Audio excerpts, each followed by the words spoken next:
बिस्मिल्लाहिर्रहमानिर्रहीम। अस्सलामु अलैकुम वरहमतुल्लाहि वबरकातुहू। नाज़रीन, मैं एक मरतबा फिर हकीम खालिद हर्बल क्लिनिक की जानिब से आपकी खिदमत में हाजिर हूँ।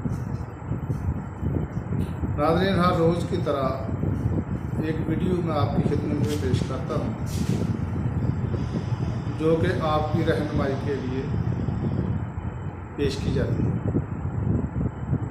तो मेरा जो मौजू चल रहा है वो है कानून मुबाशरत, यानी कि मुबाशर के कवानीन। तो आज की मेरी वीडियो का मौजू है ज़ोफ़े बा के असबाब, अलामात और इलाज, यानी कि मर्दाना कमज़ोरी के असबाब, अलामात और इलाज। अक्सर लोग ये मुझे फ़ोन करते हैं कि जी ये आपकी वीडियो हमने देखी है तो वो मैं नुस्खा इस्तेमाल कर लूँ। तो मेरे भाइयों, मेरे दोस्तों, मेरे बच्चों, हर मर्ज़ का अलग-अलग इलाज किया जाता है। अब ये जो ज़ोफ़े बा है ये एक वजह से नहीं होता, इसकी कई वजूहात हैं। अगर वो वजूहात जो है उसके मुताबिक उसका इलाज किया जाएगा तो फिर उसका इलाज होगा। अगर ज़ोफ़े बा कोई और वजह से है तो दवाई किसी और मर्ज़ की दी जाए तो उसको आराम कैसे आएगा। तो आज की वीडियो जो है ये समझने वाली है, बड़े गौर से समझने वाली है। मैं तफसील से आपको समझाऊंगा कि ज़ोफ़े बा नफ्से कज़ीब की ख़राबी से वजह से, यानी कि जो आज का मेरा टॉपिक है ज़ोफ़े बा नफ्स से कज़ीब की ख़राबी की वजह से है तो उसका इलाज अलग है। अगर इस्तरखा यानी कि कज़ीब में ढीलापन पैदा हो जाना, ये अक्सर असाब की ख़राबी से होता है। ये दो अलग-अलग मौजू हैं और दोनों का अलग-अलग ही इलाज किया जाता है। तो फिर जाके इलाज होगा। तो ये समझा कि मर्दाना कमज़ोरी है, लेकिन उसका इलाज तो आदमी ढूंढता है कि मुझे सिर्फ मर्दाना कमज़ोरी है, ये नहीं पूछता कि मर्दाना कमज़ोरी की वजूहात क्या है। तो नाज़रीन, हम चलते हैं कि इसकी थोड़ी सी तशरीह आपको बता दूं और इसकी जो अलामात हैं, जो नफ्स कज़ीब की ख़राबी की अलामात हैं, इसकी अलग अद्वियात हैं और जो इस्तरखा है उसकी अलग अद्वियात हैं। मरीज़ के अज़ाए रईसा शरीफा अपने अफ़ाल सही तभी तरीक़ा पर इंजाम तो देते हैं मगर खेज़श मुकम्मल ना हो। इसकी भी दो सूरतें हैं, यानी कि कई दफ़ा ऐसा होता है कि जो अज़ाए रईसा और अज़ाए शरीफा हैं ये काम तो सही करते हैं, बिल्कुल सही है, लेकिन अभी कज़ीब में ख़राबी है तो इलाज तो कज़ीब का होगा। यानी कि इसका सबसे पहले कि सू मजाज यानी नफ्स कज़ीब का हरारत या बरोदत की ज़्यादती से ख़राब हो जाना। इसके सबब क्या है?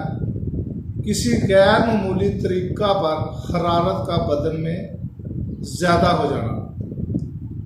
इसका इलाज अब कैसे करना है?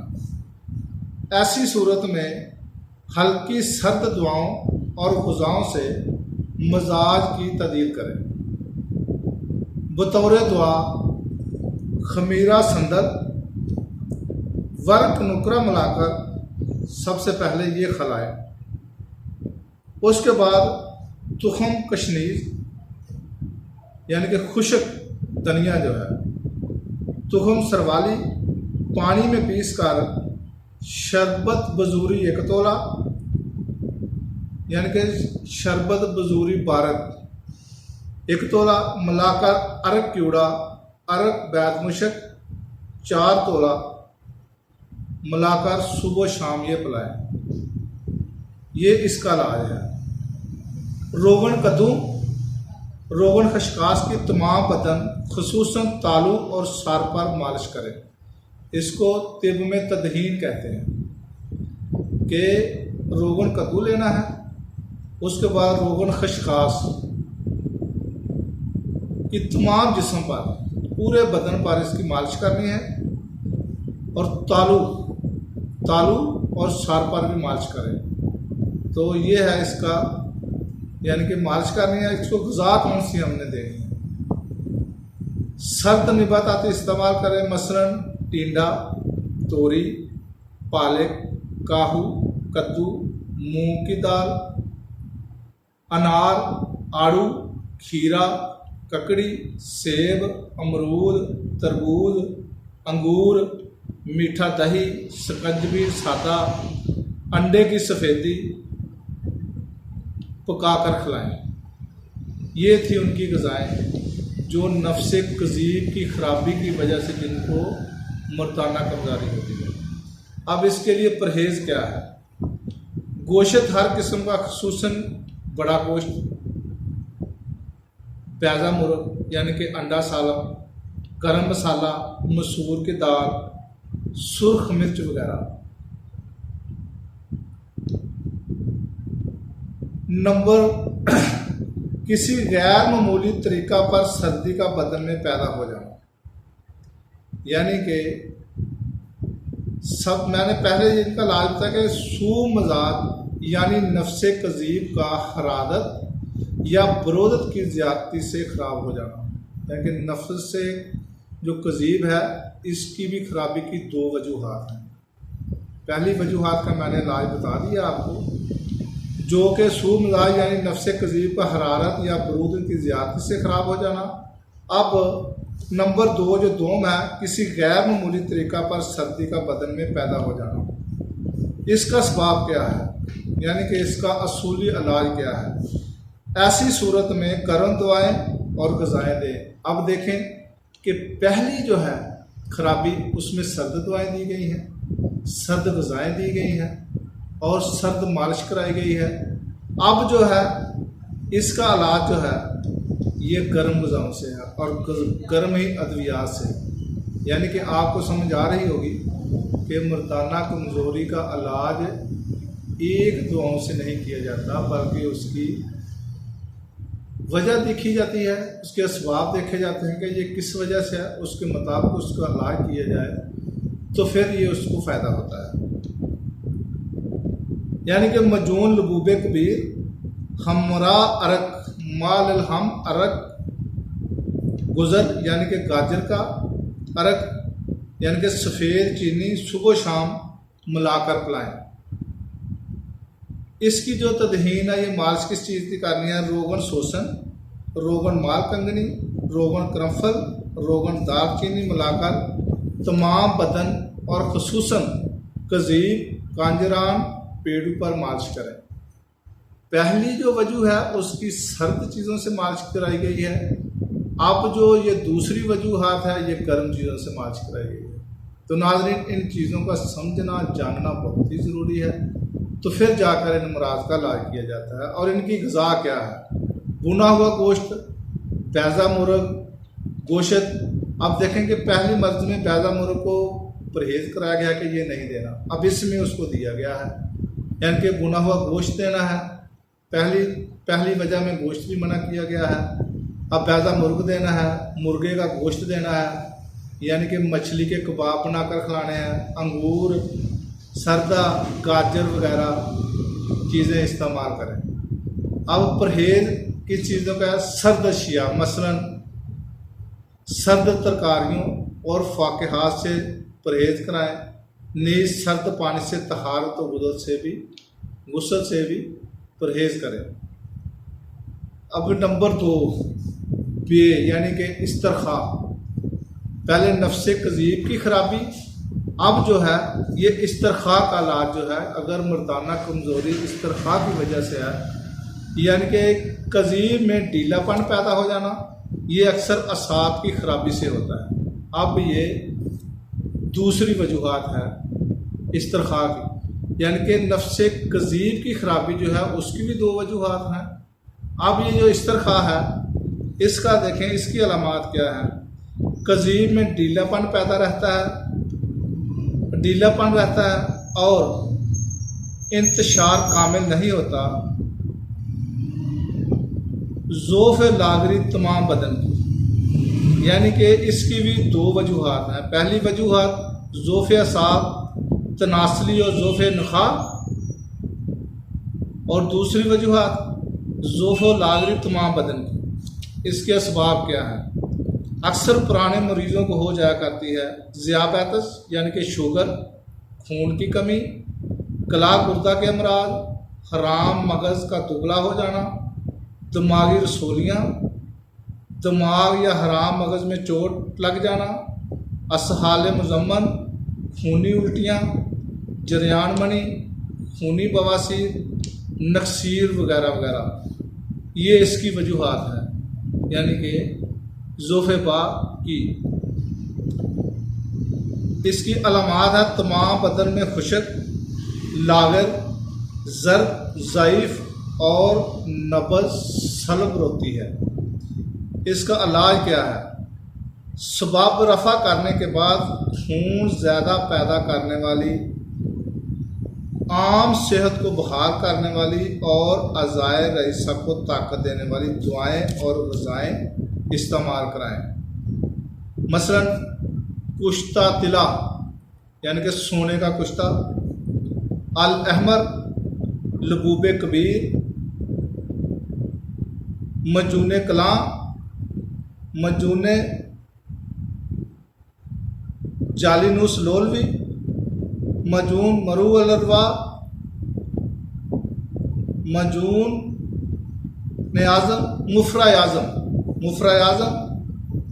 हालात के मुनासिब किसी एक चीज़ में कुश्ता तला या अल अहमर मिलाकर सुबह शाम अरके मा अलहम सफ़ेद चीनी के साथ दें।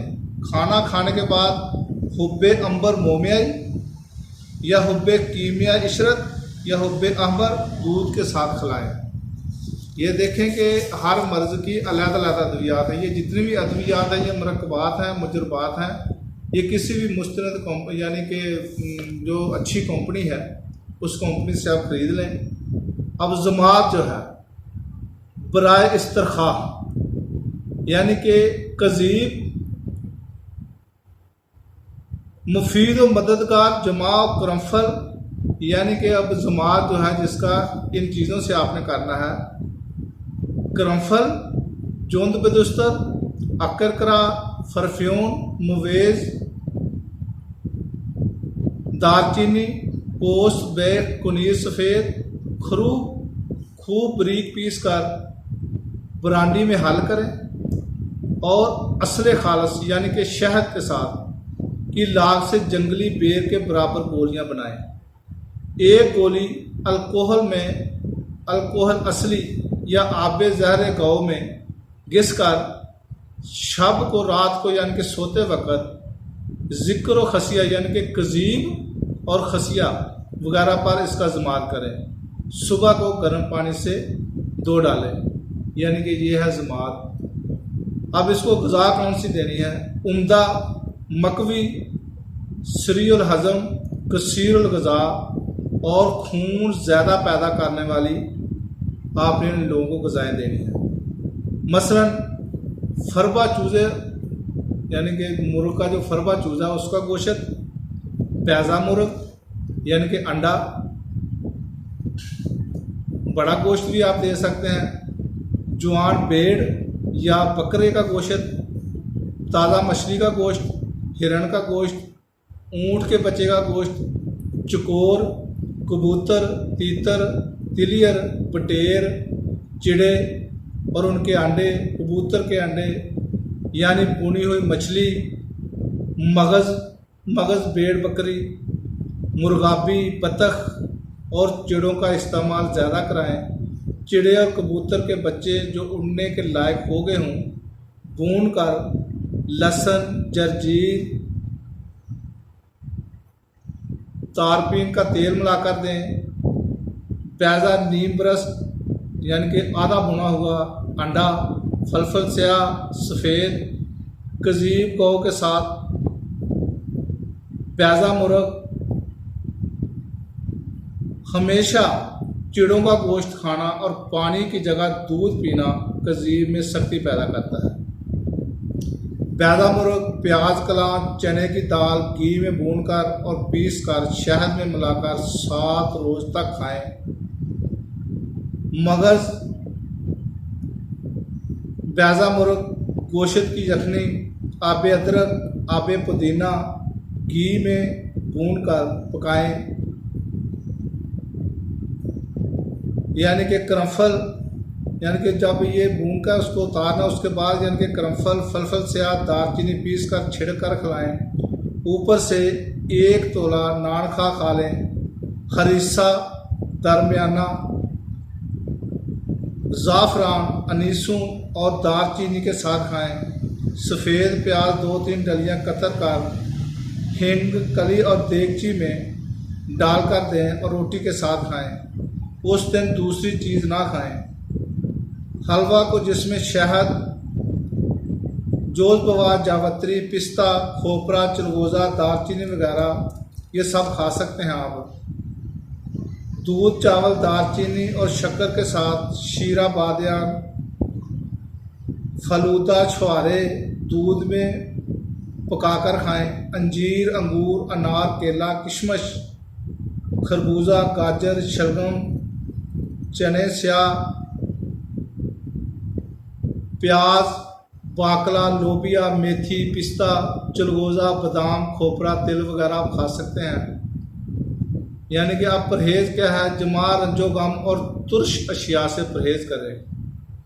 खुशबूदार चीज़ें हर वक्त पास रखें और खुश व खुर्म रहें। ज़्यादा सोया करें, हज़म के मुवाफ़िक ग़िज़ा इस्तेमाल करें।